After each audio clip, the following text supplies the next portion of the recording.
Hello, I'm Mark Cuevas and welcome to New Media Weekly. Today I'm speaking with Tina Cesa Ward, executive producer, writer, and director of the web series Anyone But Me. Correct.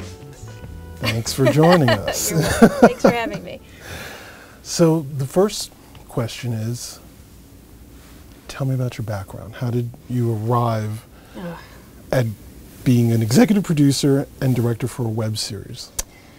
Well, I came from independent film, and I did a number of short films for a number of years. I did one feature film, and back in like 2007, I was working on a feature that, you know, was coming together nicely and had all the talent and what have you. And then it kind of fell apart, which was slightly heartbreaking for me, and I just kind of was slightly frustrated with the situation. And someone had mentioned to me, hey, you know, why don't you do something on the web? And at that time, there was cats and toilets and skateboards and dogs. And, took 45 minutes to upload. Yeah, 2 and minutes. I was like, I do drama. I don't see how I could work on the web. But, you know, I gave it some more thought, and I thought, you know, I hadn't done anything that was episodic. So I said, well, you know, maybe I should give this a go. And so I just kind of started thinking about a story I wanted to tell, and you know, so kind of in pieces, parts, Anyone But Me kind of came to me. We went down to Battery Park. The sun was setting. She looked amazing. I could barely look at her. How could I tell her I was leaving? Why did you decide to end the series? Well, it's hard financially to obviously keep it going, but I think above that, it just felt time to kind of, you know, wrap it up and move on. It just, you know, we don't want to push it too long where it was like, oh, you know, it's just not working anymore, and, you know, but, you know, there are some, obviously, it's not a show, it's a drama, with a decent-sized cast that's also about teenagers, so that means you have to get a high school. Right. So there's a lot of expenses that go along with it, so you just can't sustain it on the level that we wanted to. You know, we would never have made the show, like, dumbed it down to, you know, oh, now we got to cut the budget and let's do it. We never wanted to do that. We wanted to always maintain the level of what we had, and if that meant we could only go a certain amount of seasons, then that's what it meant. But we never wanted to you know, compromise it in any way. So, what's something that happened along the way of creating and breathing life into the series that you didn't expect? Well, I suppose perhaps how big it got. Sure. I mean, we always, you know, had confidence in it and high aspirations for it, but you know, just the kind of fandom around it and how everybody just was so, geez, you know, just dedicated to it, and the emails and the posts and all the stuff that we would get all the time was just certainly pretty exciting for us, and it's kind of hard for me to even understand how much it meant to people, and even though they tell us, I'm just like, wow, you know, I can't even kind of take that. Everybody would hope that they make something that could really speak to a lot of people. Yeah. Why do you think this particular series touched so many people? I think obviously there's a familiarity with the characters. Like, there's, you know, I think we came in at a great time.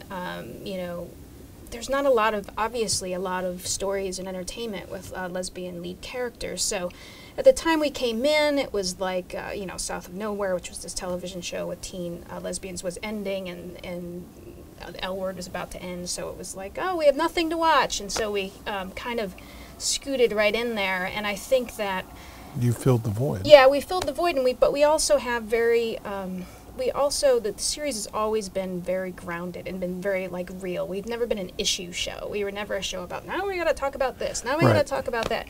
We've always just been talking about these characters and how they get through life, and that's, I think, what, you know, gets people to connect with it, and, you know, I think is what works. It was stated as matter-of-factly and not a political issue. Right, absolutely not. Yeah, it was just always for us about characters, and, you know, it wasn't, you know, some people had, you know, put it's a lesbian web series on it, but we always just felt it was a web series about people, and so it's, yeah, I think that's what makes people connect. So, like we were just talking, things haven't died down. No, I haven't. We have the ending of one, Yeah. and so now we have the beginning of, what's Yeah, next? we have quite a few things. I mean, back in, I think it was September of 2011, I did shot a mini-series drama for the web called Good People in Love. So, to love and marriage. May it rest in peace. Feel free to talk amongst yourself. It was a great experience for me to do, and it was kind of about something that I really wanted to talk about, which, you know, because it's set on the night New York grants, you know, equal marriage, Right. gay rights and all that. So I really wanted to talk about it, and I also wanted, because I feel like there's another part of that issue that no one really talks about, and how it's going to really change everything for the gay and lesbian community. I mean, as people, I mean, we've gone through life thinking we never had that option, and what happens when we actually do have that option? Do we actually want to get married, and what does that mean? So I really wanted to go into that, and I only wanted to do it in like a mini-series form, and just to kind of test the waters of what the web is willing to, you know, watch, you know. What's been the feedback so far? It's been really good. You know, it's certainly a drama that you need to engage in. It's not, you know, your simple little story.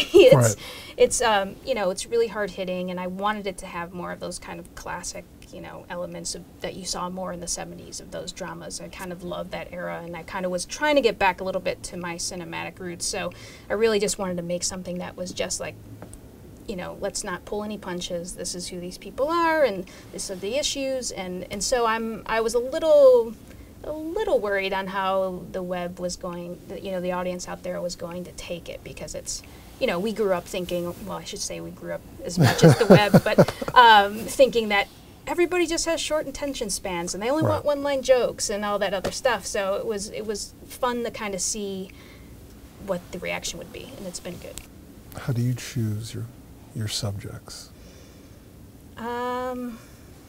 No, I don't know if I choose them or they choose me. I just, you know, stories kind of come, and then I just kind of ride with them and see how they develop and work out. So it's a very organic process. Yes, absolutely. Yeah, I don't usually walk into things thinking, oh, I need to make this for this. This is the market now, and blah, blah, blah. I just feel like, especially with the web, I mean, if you're going to take risks, that's what the web is for. I mean, if you're not going to take risks there, where the hell are you going to take risks at? It's just, that's the place to do it.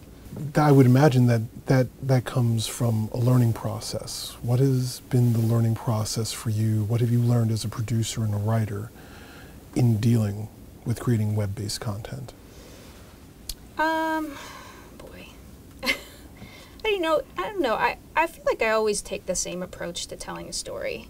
It doesn't necessarily make a difference. I mean, the way you tackle it as a director is different, but I still think that the approach is still the same with me, and just taking on a story. So, I mean, the web, again, there's all those things people say that you should be doing. Right. In which I ignore most of the time. Because I think with Anyone But Me, we kind of did stuff that people said in some ways we shouldn't be doing, and I think we did pretty well. So, I think that's fair to say. Right, and I'm, you know, so, you know, I still hear people say you should make things, you know, this many minutes and, you know, and all that stuff. I don't necessarily think that that's true. And, you know, I think the web, you know, one thing with the episodes that we did learn is that, you know, you have to, in writing it, you really have to be concise. It's very much, you know, you take all the fat away from it. You know, there's no, hi, how are you, walking into the room, and here's this, and here's that. It's like, no, you're in there, what's your scene, what's going on, okay, get out.